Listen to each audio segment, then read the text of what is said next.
আজ 6ই অক্টোবর। আপনি কি জানেন আজকের দিনের উদ্দেশ্যে গুরুত্বটা কি? আজকের দিনে কি হয়েছিল?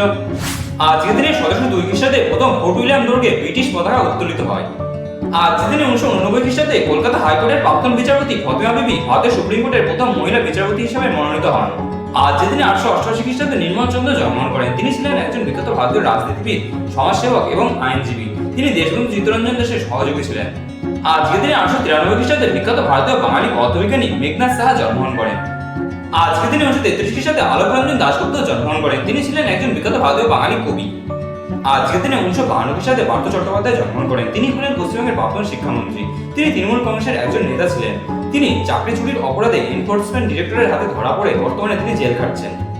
আজকের দিনে 1967 খ্রিস্টাব্দে যতীন্দ্রচন্দ্র ভট্টাচার্য মারা যান। তিনি ছিলেন ভারতীয় উপমহাদেশে ব্রিটিশ বিরোধী স্বাধীনতা আন্দোলনের একজন উল্লেখযোগ্য বিপ্লবী। তিনি ফরওয়ার্ড ব্লকের সদস্য ছিলেন এবং সুভাষচন্দ্র বসুর একজন সহযোগী ছিলেন। ভিডিওটা কেমন লাগলো সেটা কমেন্ট বক্সে কমেন্ট করে জানান। ভিডিওটা যদি ভালো লাগে থাকে তাহলে একটা লাইক করে দেবেন। ভিডিও থেকে যদি আপনি নতুন কোনো তথ্য জানতে পারেন তাহলে আপনি আপনার প্রিয়জনের কাছে শেয়ার করে তাদেরও জানার সুযোগ করে দেবেন। এইরকমই প্রতিদিনের গুরুত্ব সম্পর্কে জানতে চ্যানেলটি সাবস্ক্রাইব করে